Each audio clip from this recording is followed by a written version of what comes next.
2 losses. Fourth in the States at 98 in 1980. Brian Keys from Port Jervis. Wrestling varsity, coached by Roy Hollick. Brian Keys. All right, so we have Al Palacio, won at 98 last year against Brian Keys from Section 9, Port Jervis. This should be a good match. I watched Palacio a couple of times, Jim, and I was very impressed with him. I also saw Keys and was impressed with him, but I'd have to give the edge to Palacio. Yeah, they both wrestled the same weight class last year, and Palacio won, and Keys took, I believe he said, fourth? Yes. So we've got two people with state experience, and as we said, I think it counts a lot. Palacio, smooth wrestler, right there. Keys tried a little hip throw. Tough to get away with some of that stuff in the States with experienced Palacio wrestlers. likes that upper body stuff. I've watched them through the day, and I think some of these gentlemen have international experience or freestyle experience, and you see a lot of the same type of moves, international rules. Although some are a little bit more advantageous than others. As right now he goes for a single leg. Nice leg. Keys countered fairly well as he tries to fight out. No points given yet, of course, as Al Palacio from Long Beach High School attempting to take down Brian Keys. No takedown yet. He has to have him to the mat with control, and he still was on his feet. His knees never came to the mat. Palacio can get out of bounds. There won't be a takedown. And that's Keys is trying desperately to get out of bounds as Palacio controls him. Oh, it's the other way around.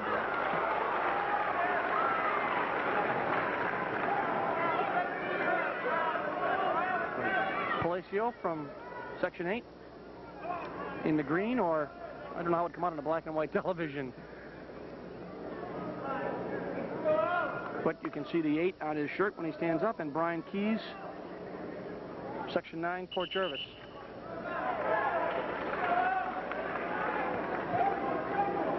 Both boys very strong for 105 pounds.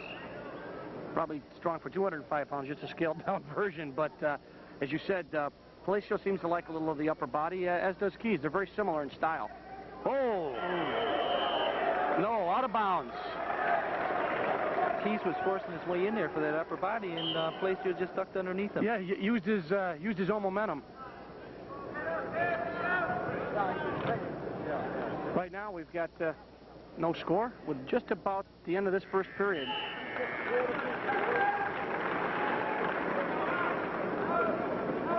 Right now we get the choice,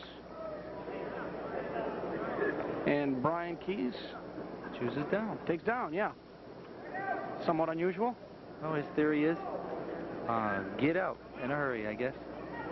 You know, I have seen Keys wrestle, and as it comes back to me now, he likes to wrestle on his feet. I think he's very good on his feet, and I think he thinks if he can escape that he's going to be able to take him down and get 3 points. As he's trying desperately to escape, Palacio doing a good job 2-on-1, controlling the hand. Tries to go for the crotch, elevate a little bit, and maybe scoop him with that out leg, but... yeah. Very good move. Keys is tough. So is Palacio, of course, but Keys is... I'm very impressed with his ability to avoid being taken down. Had that one leg up. They always tell you if you're the offensive wrestler and you have somebody's leg, you're supposed to elevate it right up to the ceiling, and Palacio's been trying it, and Keys has been hopping, and good body control, good balance. Keys gets right up to his feet in a hurry. Yes, he does. He loves to get on his legs, and right now he's going to get scooped. Right back up again. Right. He gets popped down, he comes right back up to those feet. As I said, I saw Keys wrestle earlier, and he loves to be up on his feet. He gets up, does a nice job of getting up, and of course Palacio's been trying to get him down. It's two evenly matched wrestlers here, 105 pounds. He can free that arm. He can either get 2 or maybe even 1. Palacio trying to double up on it, just got his hands locked, which doubles the leverage. And Palacio from Section 8, Long Beach, might be in a little bit of trouble. Brian Keys from Port Jervis, number 9, is ending up near the edge of the mat, both supporting points out. No damage, no points. 53 seconds left. You notice on the bottom of that scoreboard under their time, there was another number that just shows the difference in points between the two men wrestling. There was 0, and that's because there haven't been any points scored. Nice job there. He got his leg inside, kicked out the supporting leg of Keys, and Palacio brought him to the mat. First time he's really been able to control him. Now he's got a good cross face on, trying to bring that head across the opposite arm. Nice shot. As we see the determination. Now he's got a leg ride and back, and he's going to go for the cross face and try to turn him over and get those back points. Fans start to get heated up. Got that toe caught under his body there. That might get called potentially dangerous. It looks, oh, it's slipping out. People also asking for a stalling call about the ride that Palacio has on, but to no avail. He's doing a nice job of not giving up any points. As the period ends, we still have nothing. Now we see Palacio on the bottom. I wonder if he'll let him up. I saw Keys do that a number of times in his other matches. In certain situations, he just lets the man up, tries to take him down. I'm sure Keys doesn't want to give up the reversal. He was just rode. There he goes. Yep. He was afraid of giving up a reversal, so he just let him go. Yeah, as I said, he's done that throughout this meet.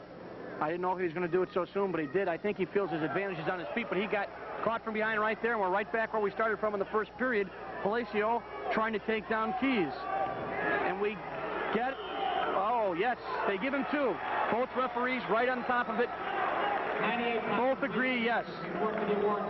So right now, Palacio's got a 2-0 lead over Brian Keys. When they came to the mat, Palacio's knees came down inbounds, and he was definitely inbound, so that's 2 points. Good point, Jim. And as I said, we've seen a lot of this people up on the feet, breaking him down again. That's a warning for stalling for Palacio. Both boys on the feet, you got to try to bring them to the mat. You can't just hold them there. Palacio was just warned for stalling. That's right, and I think Bull, as they come out, just missing the wood. Nice job by the referee to stop him. Good point. Now, Palacio has been warned. One thing I did notice about Keys is in his other match, his semifinal match, he got a little tired in that third period. And, of course, being on your feet and being taken down like that, as we see right there, does take a lot of stamina out. As we see, 3-point difference, 1:05 left in the third period. Al Palacio hoping to repeat state champion last year at 98, this year at 1:05. 58 seconds. Now he's got him in a cradle. He's got Keys on his back. He'll just be content, I think, to hold him here as long as he can. Oh, there's the first count. Yep. So he's got, now he's going to get 3. One more? Yes, there we've got 3 points. The referee counts to 5. What's the angle on that, Jim? How far do the shoulders have to be? The shoulders have to be break a 45-degree angle, or both shoulders have to be within 4 inches of the mat. For 5 seconds or a 5 count? Well, momentarily is 2 points, and for 5 seconds, then it's the 3-point. Right. As we see, that was 5 seconds. Therefore, 3 points for Al Palacio. 6-0 lead over Brian Keys from Port Jervis. Section 9. Palacio, of course, in Section 8. Champ last year at 98 pounds, and a very good bet with 10 seconds left to repeat this year as a state champion. And that's no mean feat. Right now, as the crowd begins to count down, Keys unable to get out. 2, 1. Two good athletes. It's a cliche, but it's too bad somebody's got to lose. But in that instance, Brian Keys was the man that had to get beaten. So Al Palacio repeats 33-0, undefeated, 105-pound state champion, defeats Brian Keys from Port Jarvis, 6-0, New York State Finals.